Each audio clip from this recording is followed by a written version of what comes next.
Good morning, everyone. Good evening. Good afternoon. Thanks for being here. It's me, Ari Dosset Rashid.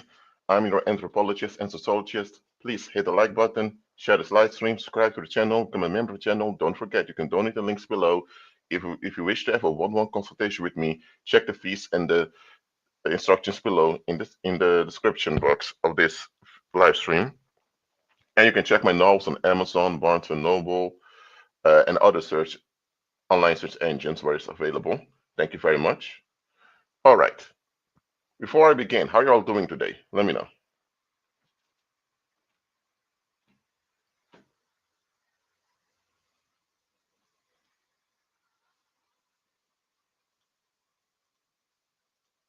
How are you all doing today?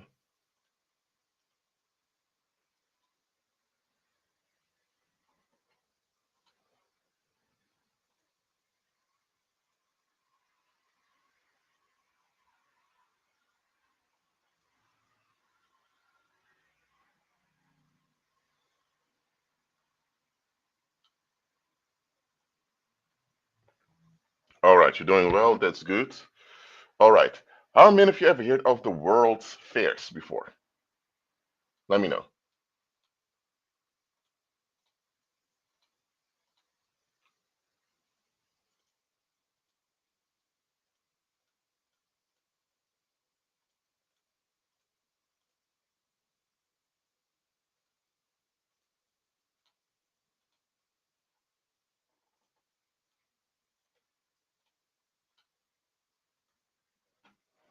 Okay.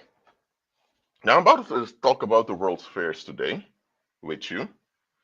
And we're going to go through a few things over here. I just want to say ahead of time, listen, I'm an anthropologist and a sociologist, also do historical research. So if I find something that seems a bit off, I'm looking into it. Simple as that. I'm not going to see something that doesn't actually add up and I'm just going to leave it like that. No, no. That doesn't happen over here. Okay. So let's um let's begin right now. I'm about to share my screen with you. Hold on.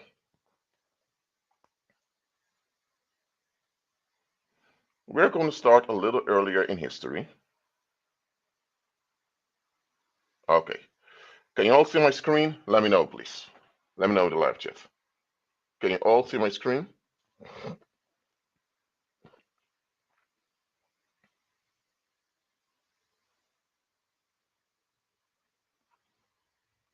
All right. This is a treaty. And the treaty, let's read it. Articles of peace between the most serene and mighty Prince Charles II, by the grace of God, King of England, Scotland, France, and Ireland, defender of the faith, etc., and several Indian kings and queens. Concluded the 29th of May, 1677. Published by His Majesty's Command in London. Okay, so this is the treaty. And let's go over here. This treaty was also called the Treaty of Middle Plantation. It was a treaty between the English crown, because England and Scotland not united as Great Britain yet. So there was the King Charles of England, and he had made a treaty with the local rulers in the east coast of North America. I can read some of these kings over here, which are mentioned. Now, what this treaty established was that these local chiefdoms and kingdoms were now in league with the English crown and what later became the British Empire. But look at this: there were kings and queens around. Even the names of the tribes. Some places you have the names of them that are known. How many of you ever heard of this treaty before? I'm talking about those from the United States. How many of you ever heard of this treaty before? that there were kings and queens. There were actual dynasties governing in the East Coast, indigenous dynasties that the English made a treaty with. How many of you knew this? Let me know in the live chat. Let me know.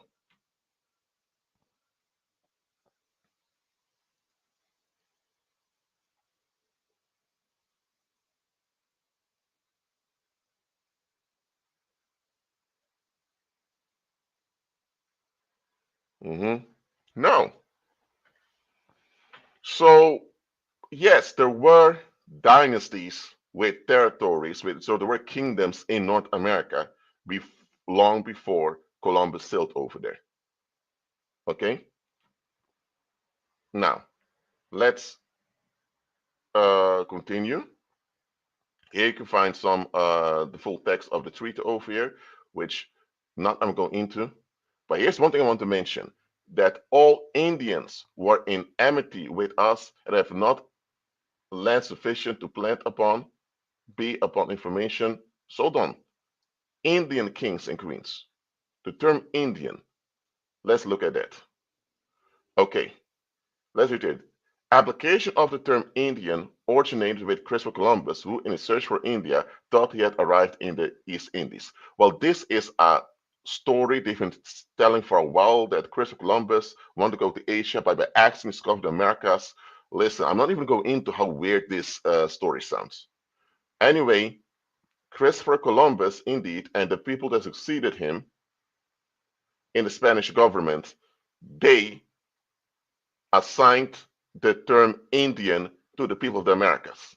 The people of the Americas themselves did not identify themselves, nor ever call themselves Indian. So in this treaty over here, England is adopting this color of law term Indian, Indian kings. Okay, that was in 1677. And however,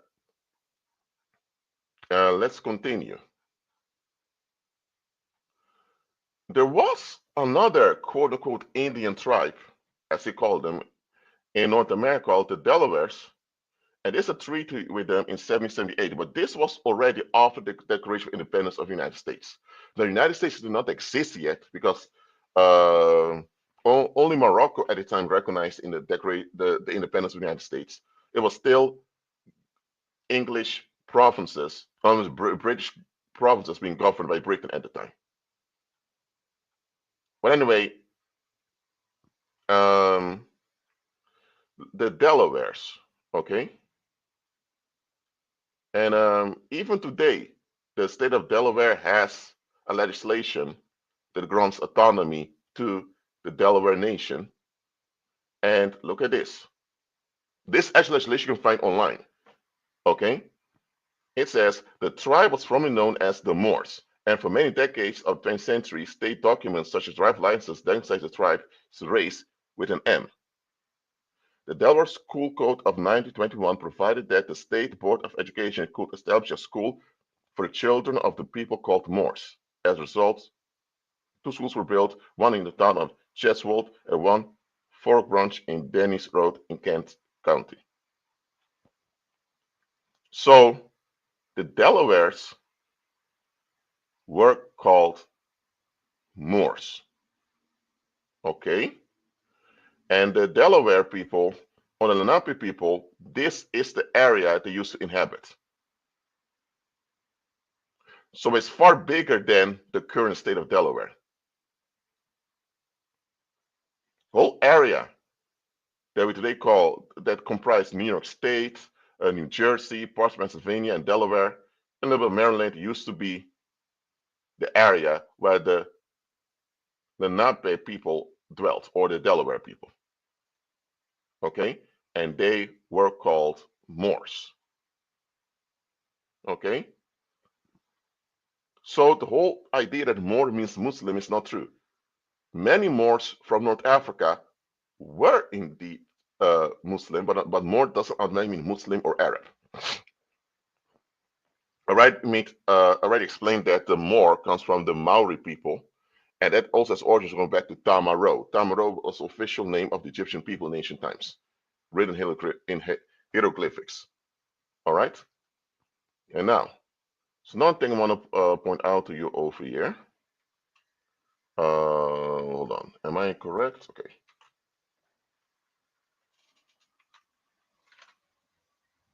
Okay. Let me. Six. Yes. Let's read this. This is an actual book you can find online also. So I'm writing reading from reference over here. Okay. We're not going to read all of it. Let's start over here. Its earliest records, dating as far back as 1596, was found in the first inventory of the Ambras collection, written 1 year after the demise of the Archduke Ferdinand of Tyrol, the founder of the collection, by the imperial commissioners appointed to revise his will. So there was this royal from Europe that had a collection, okay, and on folio 472 of this ancient document, it is catalogued with other objects in feather work contained in a chest, and it is described as a Moorish hat of beautiful, long, lustrous green and gold hued feathers, bedecked above with white, red, and blue feathers and gold rosettes and ornaments. In front, on the forehead, it has a beak of pure gold. The term Moorish, as it applied, can be scarcely be regarded as the deceptive one, inasmuch as Montezuma, king of Tenochtitlan and Mexico, is subsequently designated as a Moorish king in the state inventory of 1596. It is interesting to note that gradual changes that occur in the wording of the subsequent periodical official registrations of this Moorish hat. In 1613, its description was faithfully reproduced. In 1621, the word Indian was substituted for Moorish. With this single alteration, the original text was again transcribed in 1730. In 1788, however, a remarkable transformation was effected. That hat became an apron, and the official records reads an Indian apron of long green feathers. It is garnished above with a narrow band of white feathers. You can read on and on. The old inventory designates the object as an Indian hat. Hold on. So you mean to tell me that in the late 1500s, there were objects collected from the Americas and they were described as Moorish? Even some of the leaders described as Moorish? And later, after 1621, going all the way in the 1700s, they began to call them Indian. So we already discussed that the term Indian concerning to the indigenous people of the Americas, it was something that was projected onto them. It was not how they call themselves, and they were not familiar with it. So you have collectors calling them Moors, and also one of the tribe also considered a Moorish tribe. Hmm. So yeah, you put it all together, y'all. I just want to point this out to you first. So now let's go further, because you may think, Rashid, what does this has to do with the World's Fairs of the United States? Hold on, I'm getting there. Don't go too fast. Okay. This book, World's Columbian Exposition, um, you it was about the World's Fair that was held in Chicago. And well, okay, let's read it a little bit. Not all of it, but let's go. The World's Fair, being a pictorial history of the Columbian Exposition. Columbian? What? I thought it was in the United States of America. Why call it Columbian Exposition? You need to pay attention to details like this. You should call it the American Exposition. It was in the United States of America. Why Columbian? Quick note. The Americas used to be called Columbia or Colombia by the first colonizers. Later it was turned into, they can call it America. After Marco Panu, some claim America was special, but there's a debate on why they call it America. But anyway, they used to label the whole continent Colombia or Columbia. Later it became Americans, and later also been called the natives there Indians. Okay, now let's continue. Containing a complete history of the world.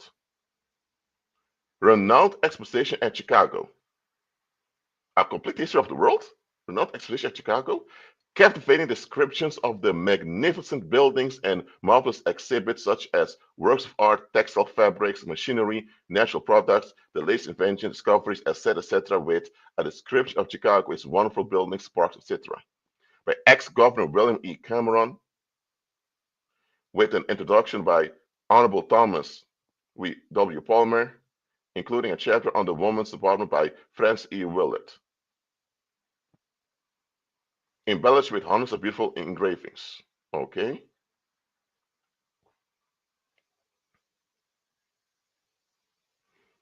Okay, let's read this. And there's something wrong with what I'm about to read over here. I'm going to just read this part over here, okay? This work contains a complete and graphic description of the world's Columbian Exposition. The great fair which celebrates the discovery of America by Columbus has never been equaled.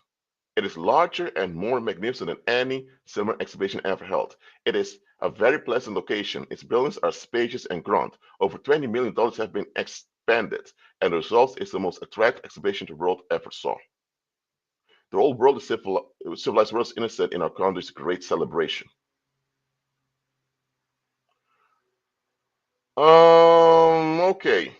Can someone tell me what's wrong with all the statements over here? Please let me know in the live chat, please. Can someone please tell me what's all wrong over here? Because there are many things wrong here, but tell me the main things you notice are wrong with these statements over here. Let me know in the live chat right now. Let me know.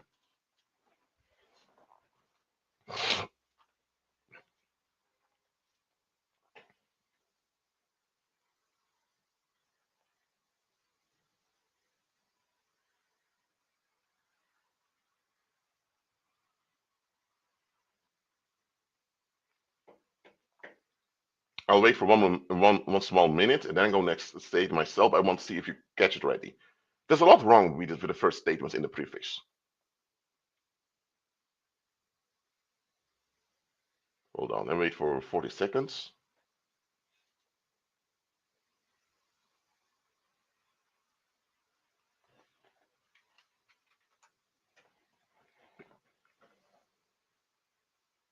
Hold on.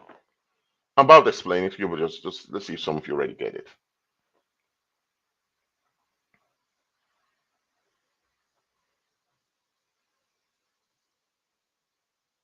All right. Hold on. First of all, Columbian Exposition, the discovery of America by Columbus. First of all, there were already people living there in the Americas. So what did Christopher Columbus actually discover? Absolutely nothing. Secondly, Columbian. So you do it to honor Christopher Columbus, but the thing is, Christopher Columbus never visited mainland North America.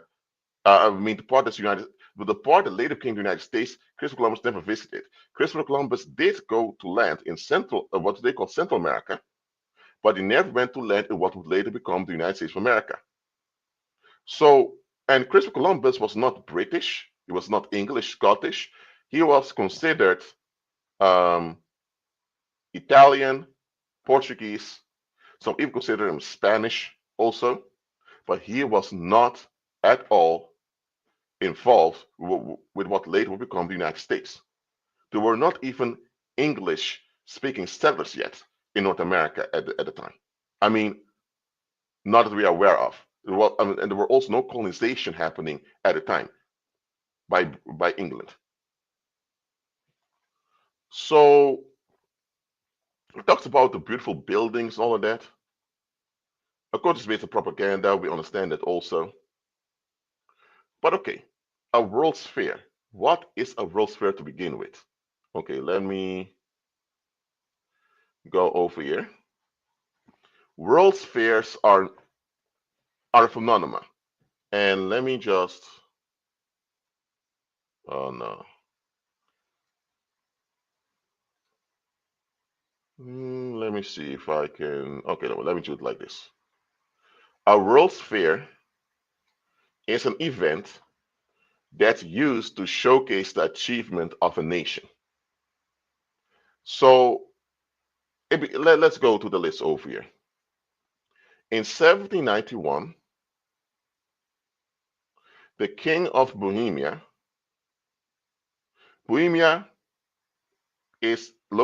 was located in what they call the Czech Republic or Czechia, actually the western part of it. He held an exhibition to show the economic abilities of Bohemia. Because just remember, Bohemia at the time, okay, let me show it to you. It was landlocked and far removed from seas.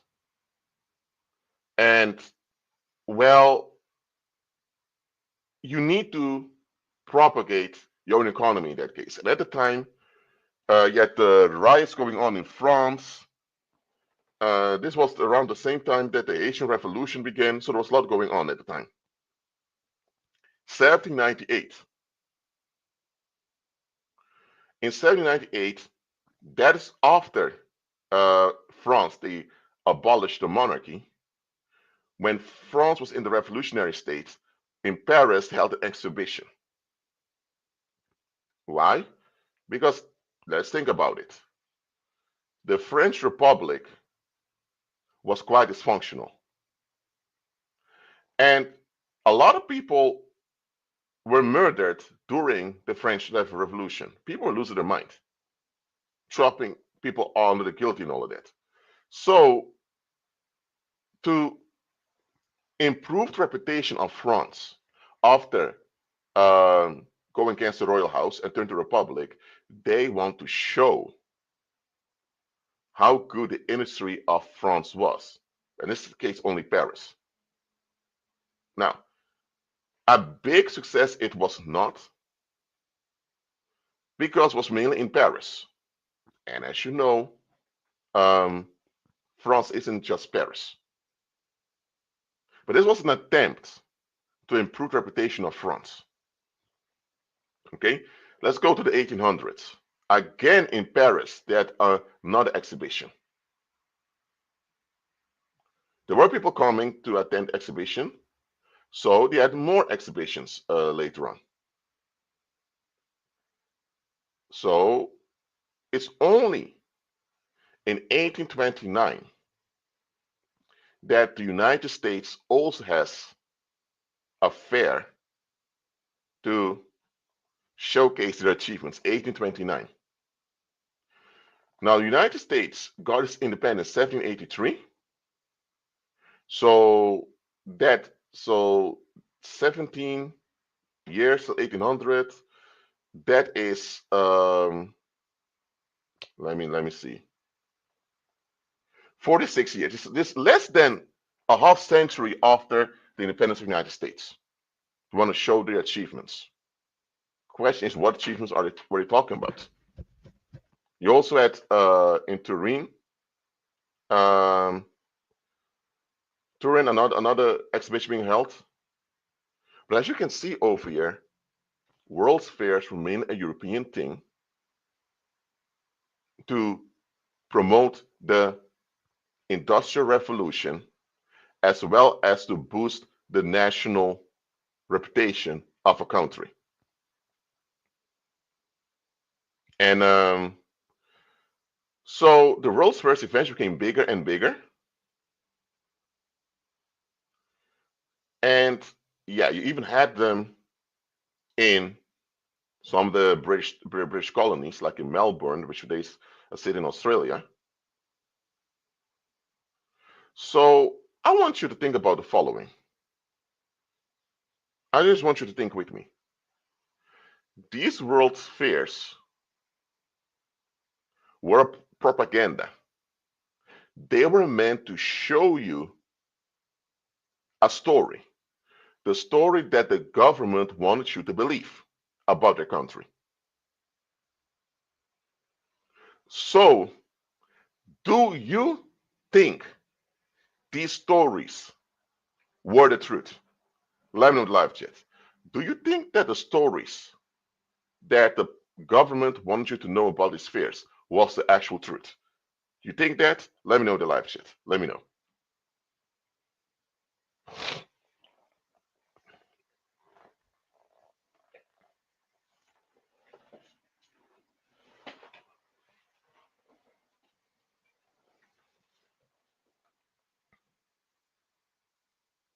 Okay, Maria says no. What does the rest say? Do you think they were actually showing the reality and true history of their nation? No, absolutely not. So if this was all propaganda,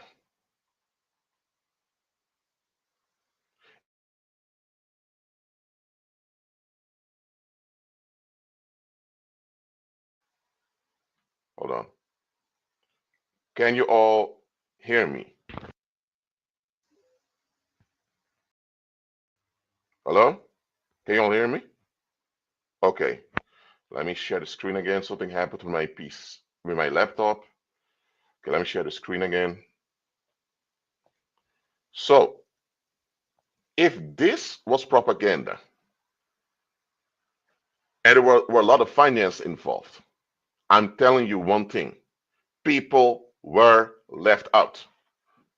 One thing to understand about politics is all about selling an outcome that that cannot be justified. There's a group of people in society that want something, but what they want is at the expense of other people in that same society. So now you have the politicians that have to sell the outcome as something good or something justified, even though the situation itself cannot be justified. So politics is to cover up a conflict within a group of people. So in politics, there's always people who are losing.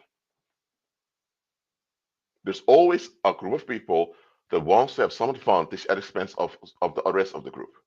And the rest of the group, because they lack financial resources, they often are forced through violence, often violence by the government, violence by the state, in order to comply with whatever policy is put in place. That is politics.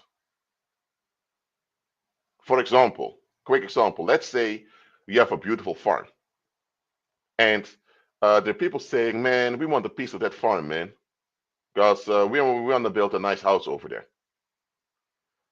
There's enough land around, empty land. Why not go to only empty land and build your house? Why do you want to build a house on my farm?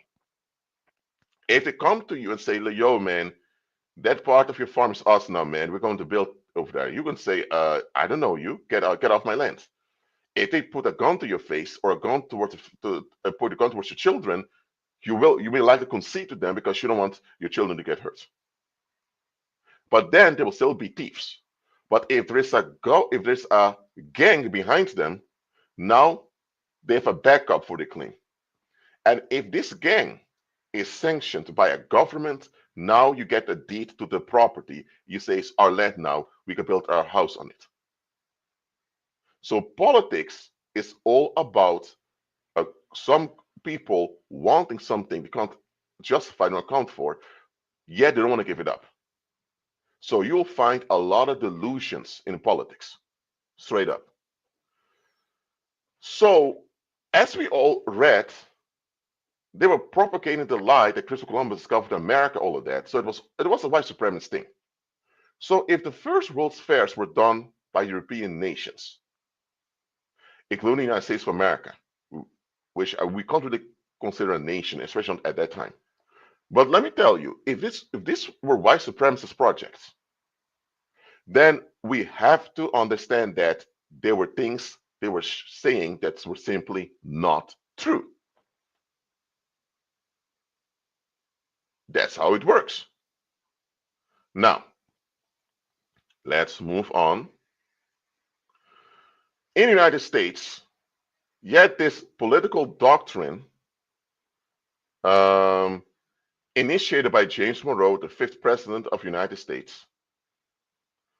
And this doctrine was that the United States wanted to do whatever it could to keep European influence out of the Americas.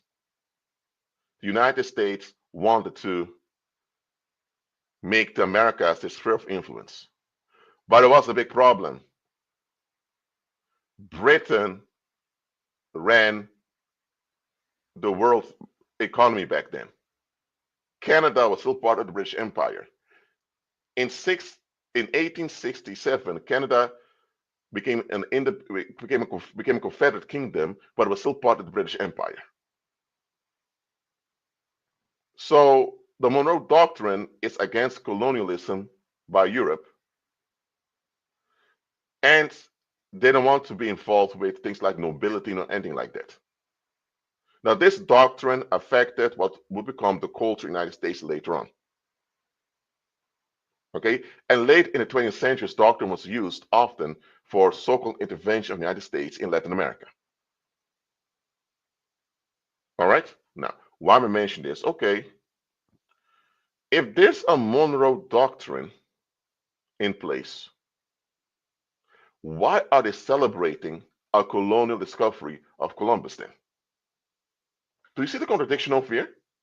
If there's a Monroe Doctrine in U.S. foreign policy, and there's also a Monroe Doctrine that's been incorporated in the common culture of the country, then you shouldn't have any international event in your country celebrating colonial discoveries. Absolutely not. So there's a contradiction over there. Now,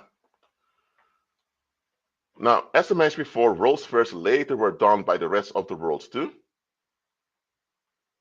And for example, let me go over here.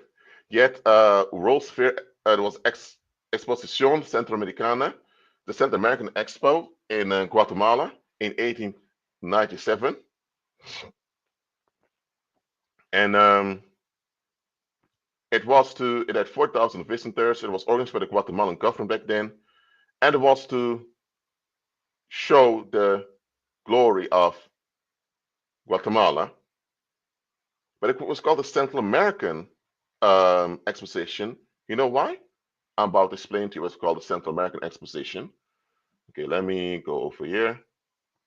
This is a map somewhere from the late 18th century of Central America. And all of this area was called Guatemala. It was a constituent kingdom of the Spanish Empire. Here you can see Guatemala, all of it over here. Here's a later map of the early 19th century. The area later, after independence, became the Republic of Guatemala, or the Federal Republic of Central America. This one became later on, as you can see, over here too. And later, it all fell apart in separate countries like you have today. So, Central America used to be a constituent kingdom, part of the Spanish Empire. As you can see over here, the early United States was quite smaller. Okay, as a matter of fact, let me show you an actual map. A map from 1783 of the United States was recognized, and this was the United States.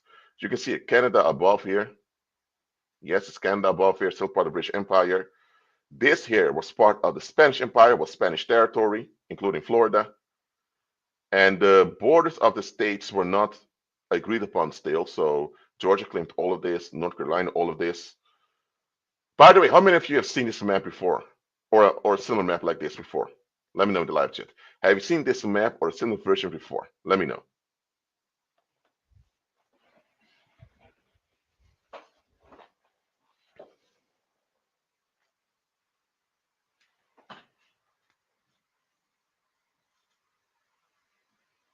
This was the United States when it actually became a country. It was still a mess, you can see. with states arguing one another over the borders and all that. And there were places that were not fully incorporated because there weren't many people living there. And the area that we today known as Chicago. Okay, let's go for there. That area was not even on the actual map. However, Chicago was a trade settlement, they say, established by a guy called Jean Baptiste, which was born in what today called Haiti. Now think about it. If this was the United States back then, and there was a trade settlement over here established by this Haitian, around the time that his country was still in a fight for independence. You don't just build a trade settlement. You need to have finances for that. You need to have knowledge of the area, geographically speaking. You need to know about trade routes over here. You need to have connections with the locals in order to trade. And if you establish a trade settlement, you are actually the chief of that settlement over there. And when more people come to live, that becomes a town, then it becomes a city. So why aren't they talking more about the founder of Chicago, or what will later become Chicago? He was an important man around this time, but for some reason, nobody wants to talk about it. Okay? And it's quite interesting that it's at the location where this trade settlement was built that later had a World's Fair, one of the main ones of the United States. All right? But there's some other things a bit weird about this World's Fair of Chicago. Let's look at the timing of all of it. In the later 19th century, there was this trend in Britain. Remember, Britain ran the world's economy back then. Politically, Britain was dominant, the decision maker. There was this tendency to destroy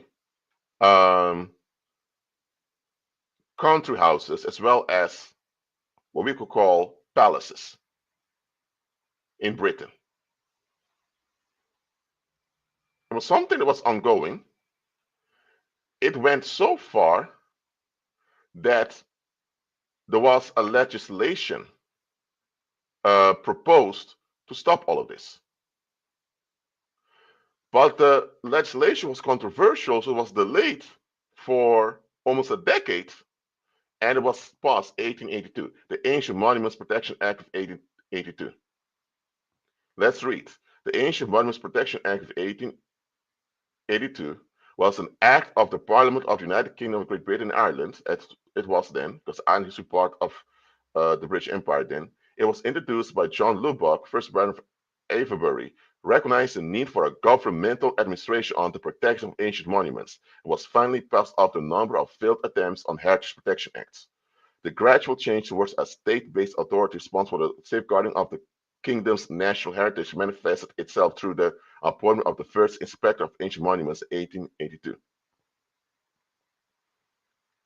You mean to tell me that when Britain, okay, let's go, British Empire.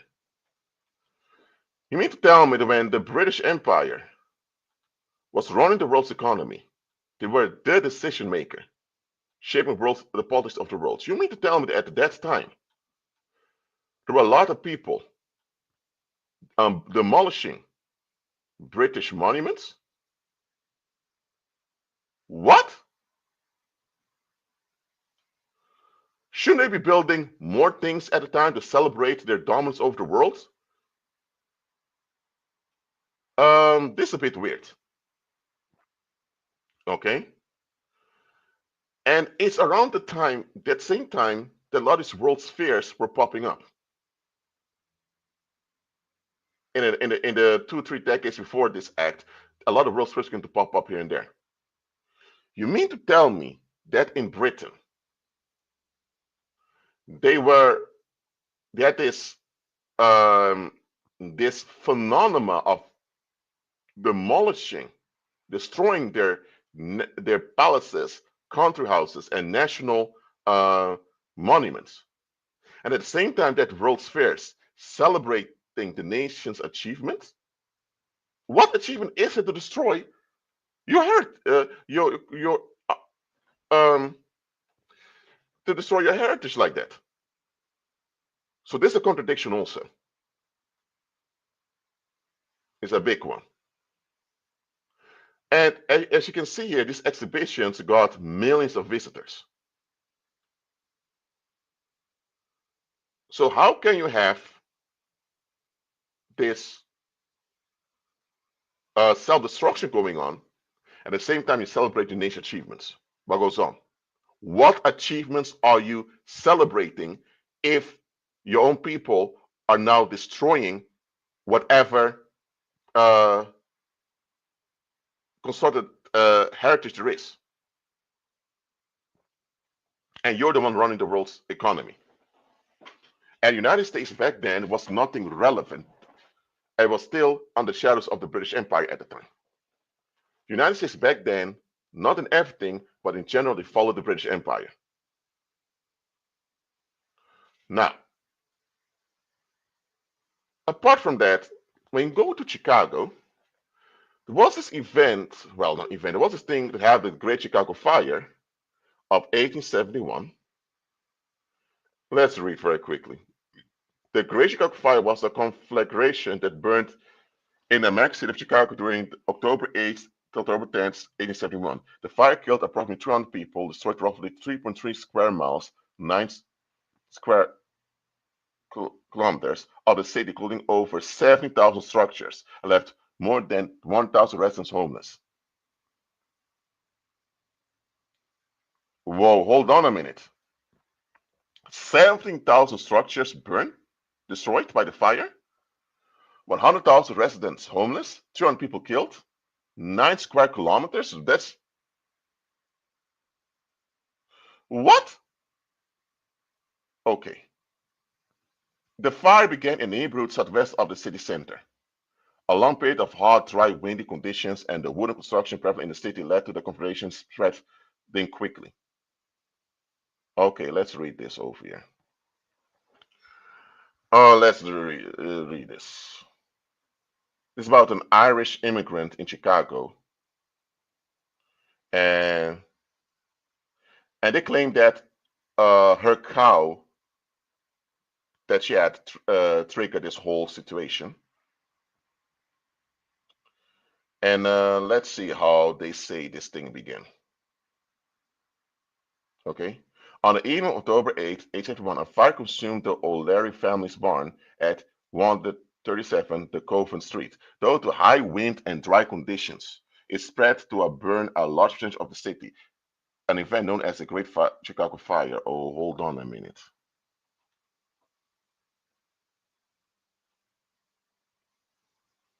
They tell you a cow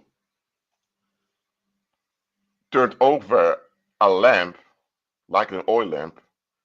It burns a barn. And now, because of that, first of all, a barn is on a farm. Okay. A barn is separated from the rest.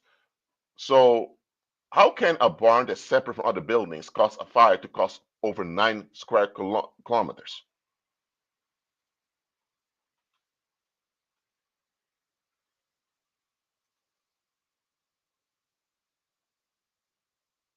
You mean to tell me, okay, so let me get it straight. So this was her barn right down here. There was wind, dry weather, and suddenly all over here things are burnt down.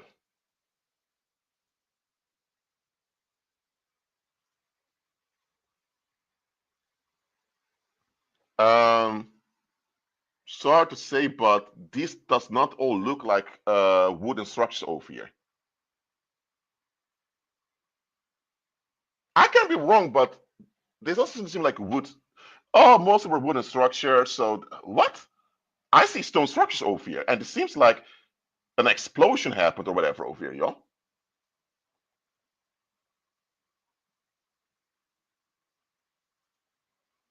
And this was Chicago before there was a drawing of Chicago before the Great Fire happened. So it was a trade hub. There was even a railway station over here, a church over there. A barn like all the way here causes a fire all the way over here? Man, shut your mouth, man. Listen, I'm not a conspiracy theorist. And this is what they claim this is how the barn looked like. A barn like this, step like this, causes a fire all over the effing city, man. Man, please get the hell out of here, man. This goes so far. Okay, so yeah, this happening. 7,000 structures were destroyed. Okay, now, um, and then around 20 years later, 22 years later, to be precise, you had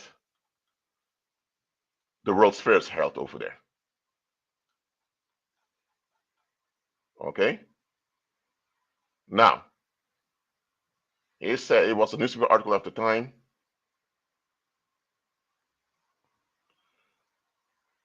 One thing that is a bit coincidental is that 1871 was the same year that the German kingdoms and other monarchies of Germany unite into the German Empire.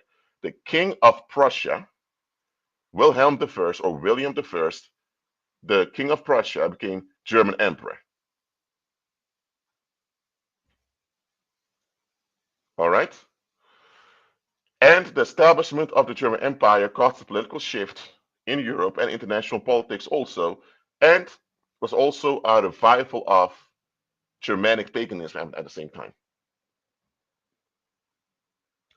I'm not saying the incidents are related because it happened on two different continents, but it's a bit weird that the German Empire is established. There's a revival behind the scenes of Germanic paganism, and at the same time, you have this big fire in Chicago, a city that was founded by a dark-skinned man from Haiti. And Haiti was looked down upon at the time. Remember that. And don't forget, you had all these problems in Britain with demolishing their palaces. So you had, and Britain was not the only country with this weird tendency to destroy their own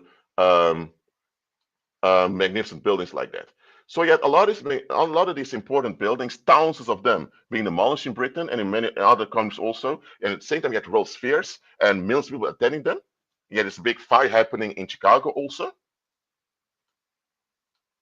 It sounds a bit fishy to me. Oh, and don't forget, the same year you had the World's Fair. Let me double check it for myself, for just in case. Okay, let me go for here, Chicago. Yes, the same year you had Chicago World's Fair, or the Chicago World's Fair, or World's Columbian Exposition over here. The same year, they claim you had 27.3 million visitors. Guys, you had no airplanes at the time. You had no Wi-Fi, no internet. Telephones were working, but how do you book ships for people to go all the way up to go way over there? First of all, people coming all over the place. They need to go by train. They need to either go by. The cars were in development at the time, but they were not mainstream yet. So we can forget about cars and buses. So you had carriages, you had railways, and some people from Canada may come on ships. But the thing is, how did 27.3 million people just, I mean, wow. It sounds a bit too good to be true.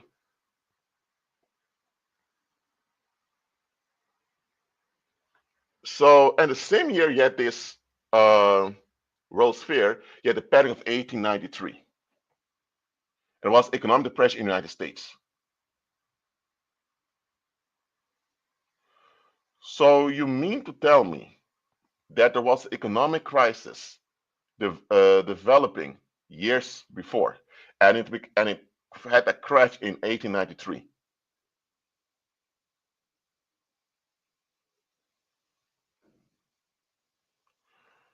And now, the same year, you have this um, big financial crisis. You had the World's Fairs with 27 million people visiting.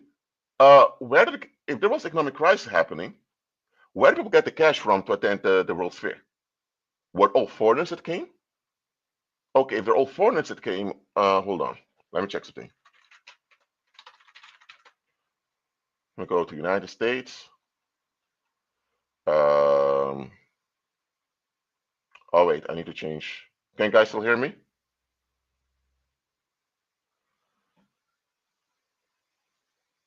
For some reason, my mouse is acting up, but okay. I need to go to the actual here. Demographics. I want to see how many people were in the United States at the time. Okay, let me look very quickly. Okay, 1893 was the World's Fair in Chicago, right? So let's go. 1890 was 62 million people in the United States. 27 million. That's near. It's not half, but close to. It's like 45%. So are you telling me 45% of people that live in the United States were able to leave to visit the World's Fair? Or how many foreigners were there? I mean, look, and this is what I'm telling you. When you're dealing with politics, there's always going to be some holes in the story. And look at this. It says the acquisition covered 680 acres, 2.8 kilometers, featuring nearly 200 new but temporary buildings of predominantly neoclassical architecture, canals, and lagoons, and people and cultures from 46 countries. More than 27 million people attended the exposition during a 6-month run. In 6 months, 27 million people visited. Its scale and grandeur far exceeded other World's Fairs and became a symbol of emerging American exceptionalism, much in the same way that the Great Exhibition became a symbol for the Victorian era of the United Kingdom. So this World's Fair that was held in Chicago, actually, it put the United States on the map as an important country to invest in. So this was an investment project just to trigger the rest of the world to perceive the United States as a safe place of investment. Mm. May 1st, 1893, the fairs began. And lasted how many months? Let's see again. 6 months. Okay.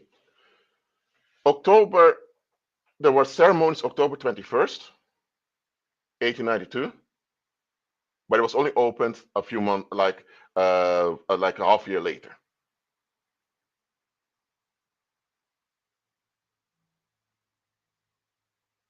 So they wanted to celebrate how Chicago rebuilt itself after the Great Fire of 1871.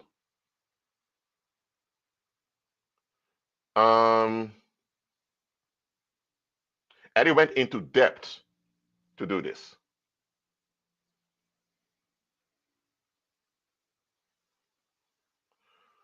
Wow. Wow, just wow, guys. An aerial view of the exposition. Wow, look at these beautiful buildings over here.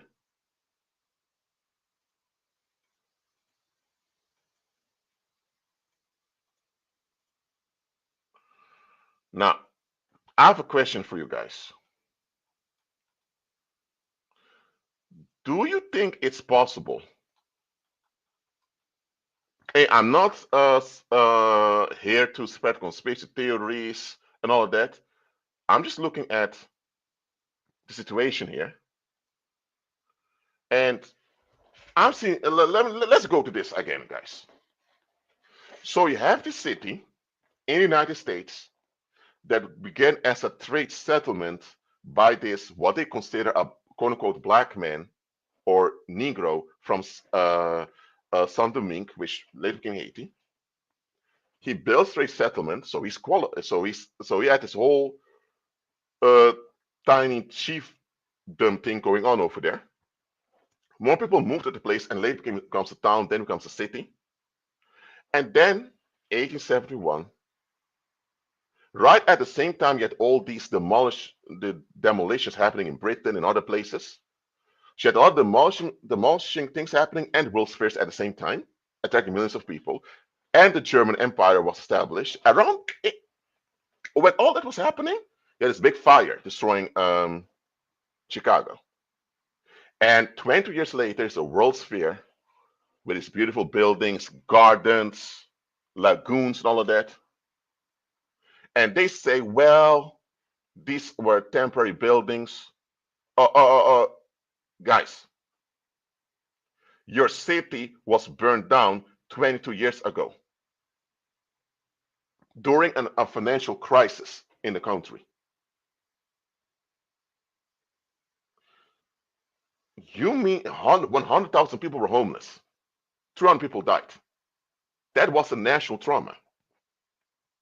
And now you're going to build temporary buildings just for show, and then you demolish them? Why not? If you want to show that Chicago has risen from the ashes, Chicago has improved, that you would build buildings that are permanent over there. Does it make sense to you? If your city was burned down a generation ago, and there's still people alive who lost relatives, all of that. There's still people alive who went through the trauma.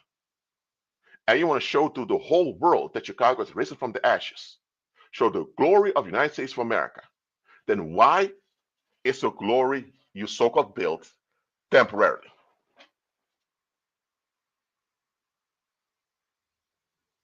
Do you all see the problem over here with this story?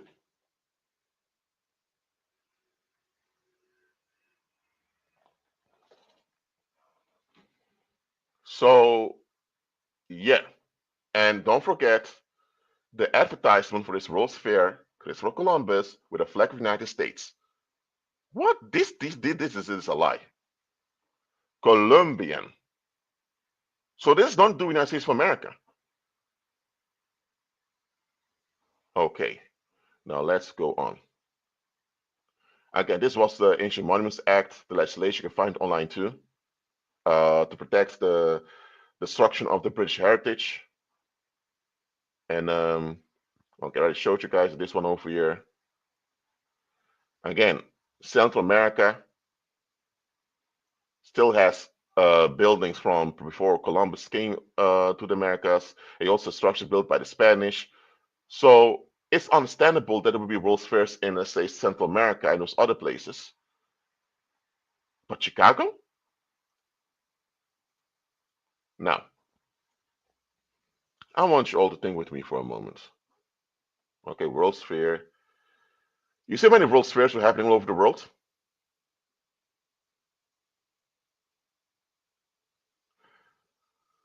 So, okay, I'm not going to comment conspiracy theories over here, but it seems like there was a political move behind the scenes over here. Okay, let's go to Chicago. Okay, let me type this in.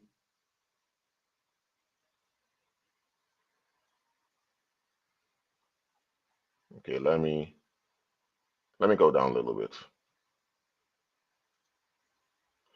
Jean-Baptiste Pont du Sable. Okay, why is it not more? They do talk about him right now, but it's not more spoken about him, the founder of Chicago.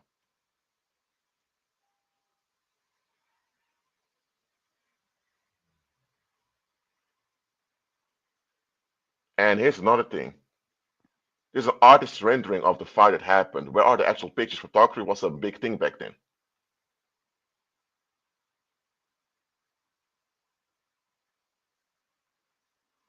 So what I'm saying here is that, look, these World's Fairs in the United States of America, especially one in Chicago, was the biggest one. The whole situation around it does not add up. It does not. And here's another thing. Let's just take it at face value that everything is saying is true. They built all these buildings and made all these harbors. They did all of this just for show, and then they demolished all of it. First of all, that's a waste of cash. It's a waste of resource, a waste of time. I mean, would it have been better to actually build permanent structures that could withstand till this day? If you want to showcase how great the United States is and how Chicago revived itself, then you would not waste a lot of cash on a 6-month event. You simply wouldn't do that.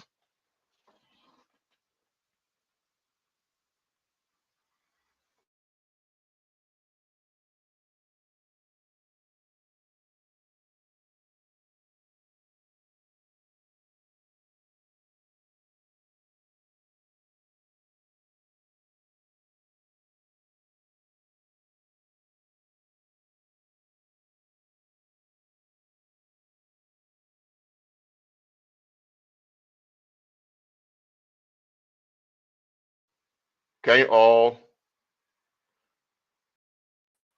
can you all hear me? Because the laptop's acting weird again. Okay, let me just show the.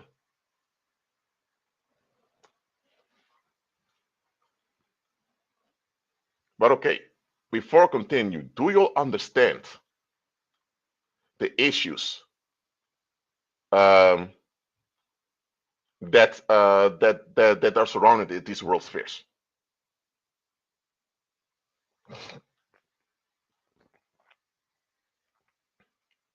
Now, there's another thing I want to show you. Hold on. There are also a lot of gold stick happening around the same time in Chicago. Also, it's another source you can look online for. And okay, let me see. Where was that document? What I've shown during this live stream is that the history that was told onto you is a story that's politically motivated. There are things left out of the story on purpose, just to shape your mind. For example, um, just a quick thing. Did you know that Mexico City used to be a world city that uh, was a center for trade coming from China through the Spanish Empire to the rest of the world? Did you know that Mexico City was the place that managed big portion of the Caribbean, North America? Oh, and by the way, Alaska used to be Spanish too.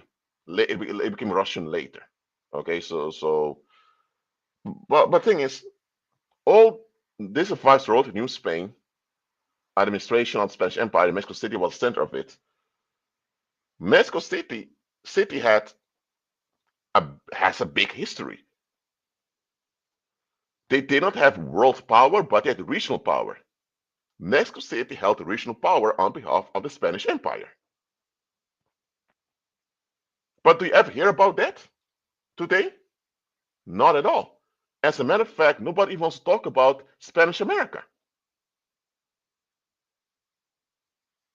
The fact they don't even mention the former glory of Mexico City and the Spanish Empire and how it was Morocco and the Spanish Empire, two empires that promoted the independence of the United States. The fact that they even mention these things shows you that whatever story they're telling you, it's just a myth to shape your way of thinking. Simple as that. Now, the reason I'm showing you all of this is because I want you to be alert of these tactics. I want you to be alert about it. I do not want you to go through life just on face value, think everything you were told, and as a result, you're tricked on types of political movements or whatever.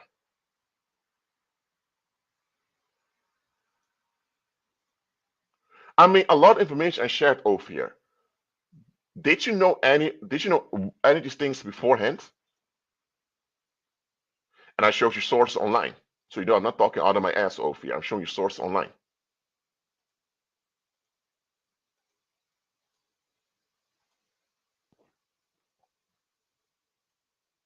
All right. There was one document I still want to show you. Hold on, let me look it up on my computer.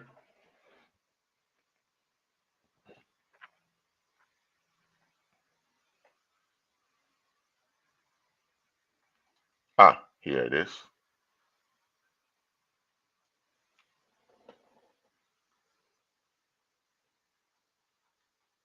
Okay, let me go back. Let's type in more.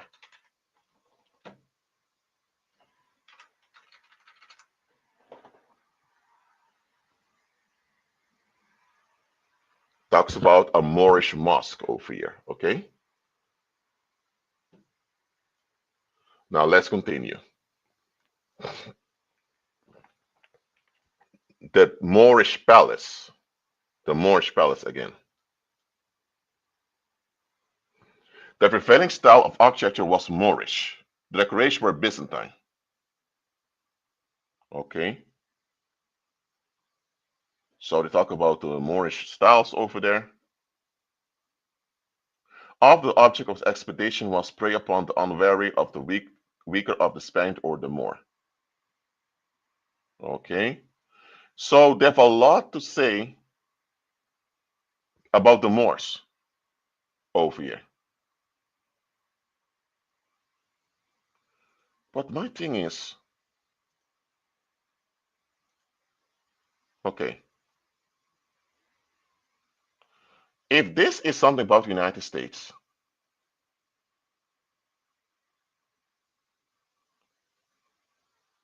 okay, it says Nebraska, which stands next, has arranged a Moorish pavilion with Gothic arches. A Moorish pavilion with Gothic arches in Nebraska? Okay.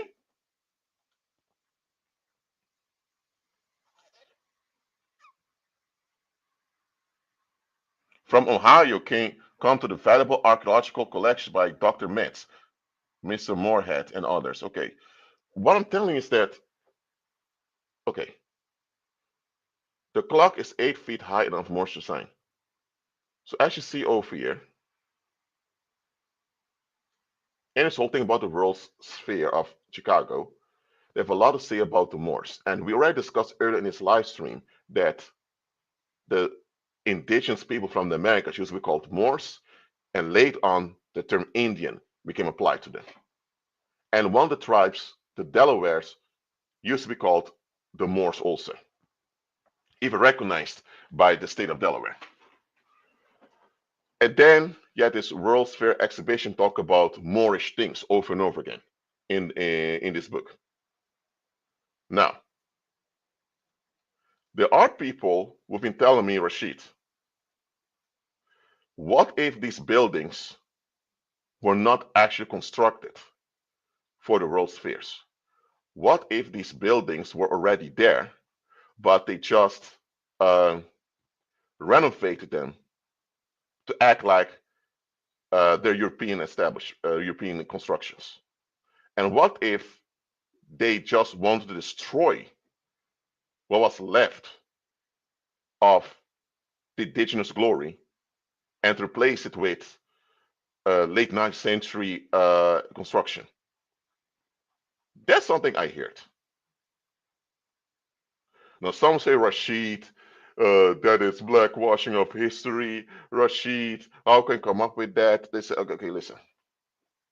Again, I'm not here to come with conspiracy theories, all of that. I'm just showing you clearly there are big holes in the history you were told. It would not surprise me if Jean Baptiste, who founded Chicago, was a rich and wealthy man, and he and his family and and the people that partnered with him, that they had a luxurious establishment like this.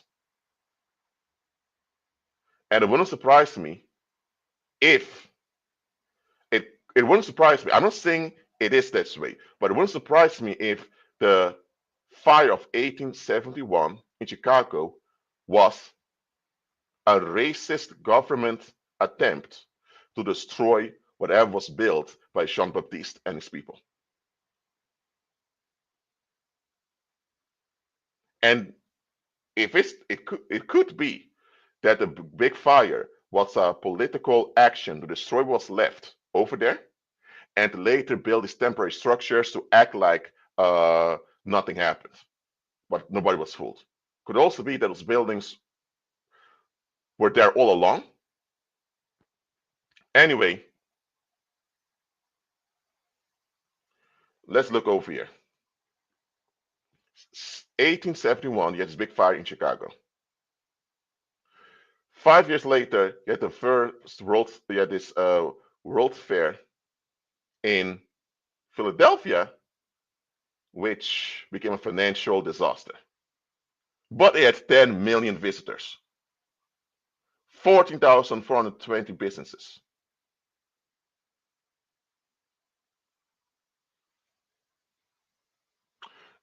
Okay,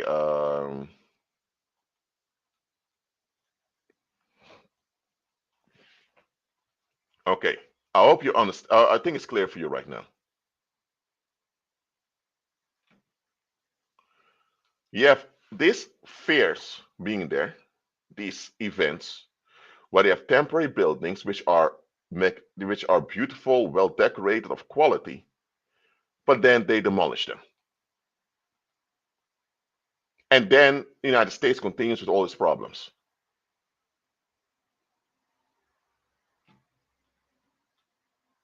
People, what I'm telling you to do is to check the references about this, do your own research, and tell me if these stories of the world's fairs seem credible to you.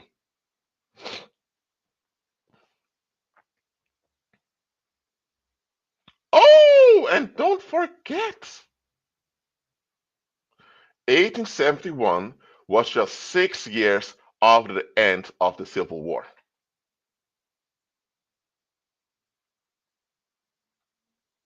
And the Civil War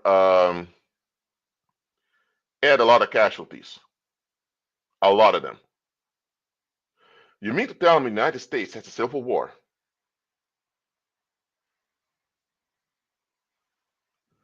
And they also had the assassination of Abraham Lincoln happening. Slavery was just abolished recently, especially in the South.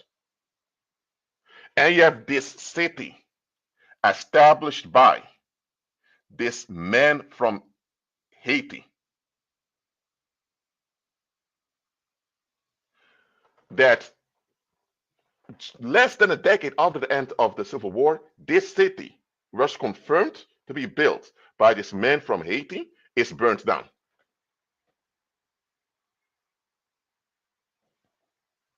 And don't forget, after the Civil War ended, what they call Black Americans, which actually a call of law term, they were subjected to lynchings and all types of other stuff. Later, you had Jim Crow coming up and all of that. So you mean to tell me that there was this big fight afterwards slavery was abolished? At least it wasn't only in prison, through prison could be done. Slavery could only be imposed as a form of punishment by the court, by the prison system. But anyway, slavery was abolished. Yet whole reconstruction had to happen. There was a lot of race attacks on what they considered black towns. And you had this city that originated as a settlement by a man from Haiti, and it's burnt down to the ground. And 20 years later, you have this great exhibition over there, attracting 27 million people to show the glory and achievement of the United States. And they break down all the magnificent buildings afterwards. Do you understand that when you look at the timing, all this looks suspect? Do you understand this?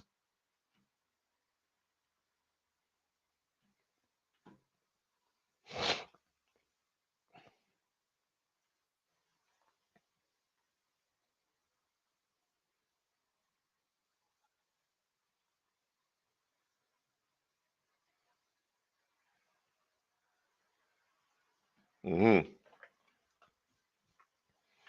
So let me get it straight. You had the Civil War, a lot of things were destroyed. You also had the financial crisis hitting the country after the Civil War. Oh, and don't forget about the Trail of Tears. Okay. Oh, we didn't forget about Trail of Tears. The Trail of Tears was a forced displacement of about 60,000 people of the five civilized tribes between 1830 and 1850. So you had the Trail of Tears happening. They were confiscating land from the indigenous peoples, a form of ethnic cleansing, just that Europeans could now settle there. Indian Removal Act, 1830. Cherokee Removal, 1838. So you had the Trail of Tears happening. Short after the Trail of Tears happened, yet this urge in demolishing big structures happening in Britain and many other places. Britain that ran the world's economy. Yet the World's Fairs popping up right after Trail of Tears stopped. During the after Trail of Tears, you have the World's Fairs becoming a thing worldwide. You also had the Civil War, and then had the Big Fire of Chicago. Then later you also had the World's Fair in Chicago. And after that, the United States had to boost financially also. When it comes to history, you have to look. You have to look at the bigger picture. You can't just hold on. You can't just how should I say it? You can't just read what's told, what's written there, or look at that event and look at the context around it. You need to check what happened before, what happened afterwards, what's the timing. Listen, y'all, more research needs to be done into the Americas. Also, there's some questions need to be answered over here. I mean, if the United States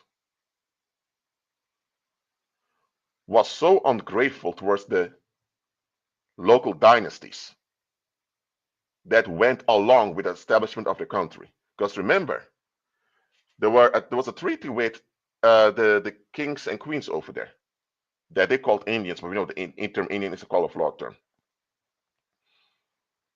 So yet local dynasties over there that were in agreement with Britain to have these English colonies, these British colonies, I mean.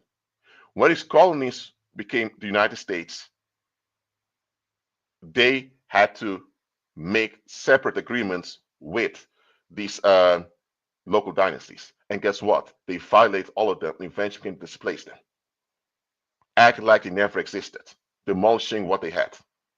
If they did this in the southern United States, demolishing what those indigenous people had, could it be possible that they were also demolishing a lot of things that were already there just to hide history and pretend like, oh, everything in the United States happened after the 1890s, late 19th century, this is when everything popped up? Just something for you to think about. By the way,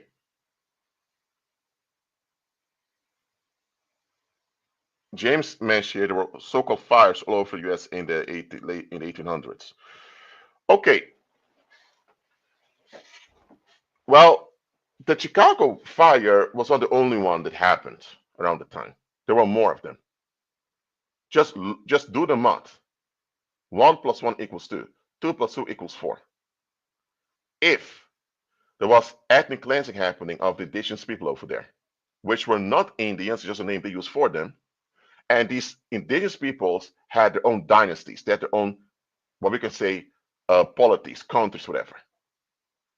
What they had, do you think that these kings and queens, these chiefs, lived in cheap buildings and all that? No. As the head of a nation, you live in the most advanced and luxurious place, a palace and all that. I'm just saying. If they turned on the indigenous kingdoms over there and act like they never existed, like there was only grass and there were feathers in their head, if they also had a whole civil war, all civil war, there were also attacks on the quote unquote Black Americans, as they call them. And as Haiti founded what they consider Black Americans from Haiti was catch fire. And there were also other fires suddenly happening around the time. Big fires. It seems like a big political move. If I'm wrong, I'm wrong. If you can prove me wrong with actual receipts, you can prove me wrong. However, the receipts now are pointing towards ethnic cleansing and cultural genocide. That's what it seems now. I'm telling you, they demolished and burned to the ground a lot of structures that indigenous people had over there just to hide history. And is it possible these world spheres were a cover up, a front for the demolishment that was happening? That's what it seems like right now to me. Hey, if you say, Rashid, you're filled with shit, okay, give me receipts that prove otherwise, please. Thank you. All right. Are there any questions about this topic? Please let me know in the live chat. Please let me know.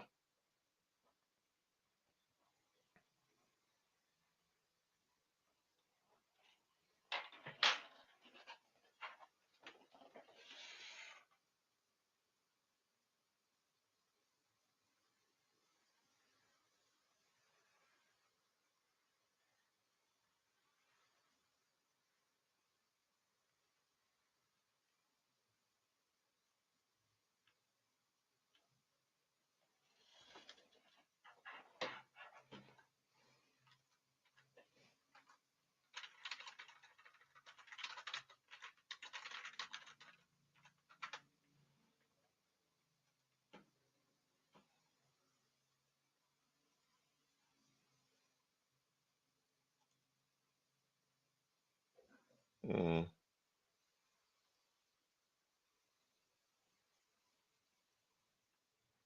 amen. God is good.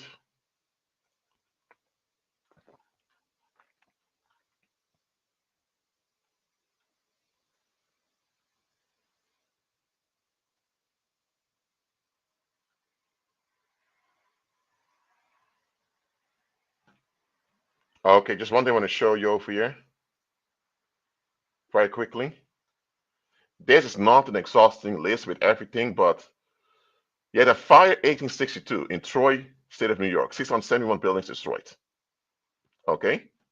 You had a San Francisco fire of 1863.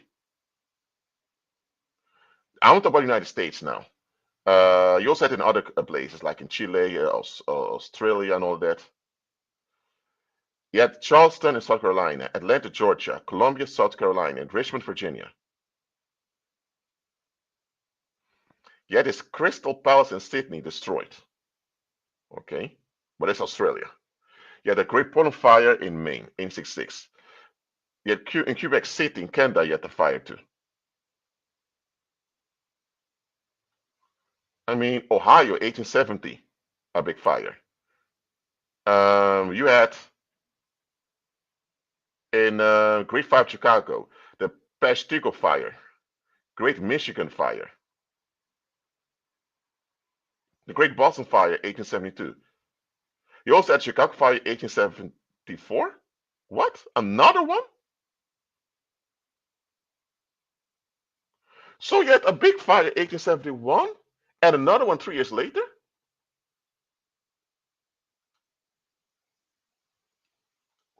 What? So two fires, big fires in a short period of time, right after the Civil War. I mean, not if just less than just a few years after the Civil War, and in a city established by a dark-skinned man from Haiti. Well, he may not be fully dark skinned as he's portrayed, maybe but anyway, someone from Haiti. So he was not a quote unquote European.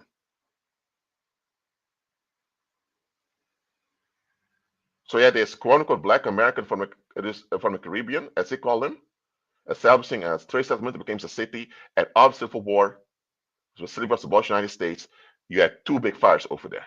And at the same place, you have a World's Fair later on with temporary buildings. Yeah, right. Texas, you had the fire. Um, wow. All these big fires, all.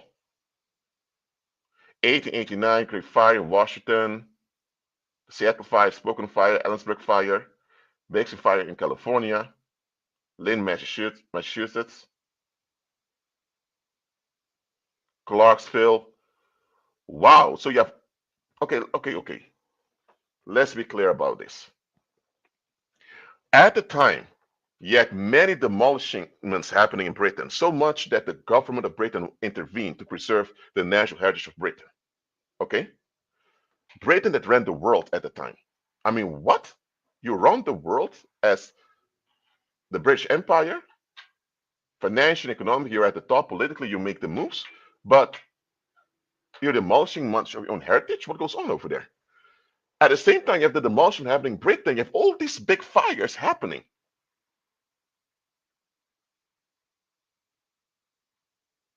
And you have the World's Fairs at the same time. So you have a lot of demolitions happening, a lot of big fires destroying buildings too, and yet World's Fairs promoting the achievements of nations. Hey, I'm going to leave it at this. I'm going to leave it at this, y'all. I said enough. It's time for you to look into yourself and do your own research. Okay.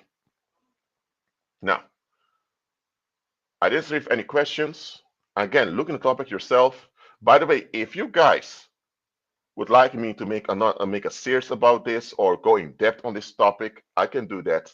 However, I will need some financial support to do that. So if you're willing for me to look into these type of topics more, please send a donation to assist me. It'll be used for research purposes and all of that. And also to just help me in daily life to research these things. It's very much appreciated. Thank you very much. Um, Apart from that, if you want to send just to donation in general, you can do the links below. Check my novels on Amazon, Barnes & Nobles, other places. Hit the like button, share this live stream, subscribe to the channel, become a member of the channel. Thank you very much. Okay. Well, thank you all for being here. Keep agreeing with Christ, and I'll see you in my next live stream. Stay alert.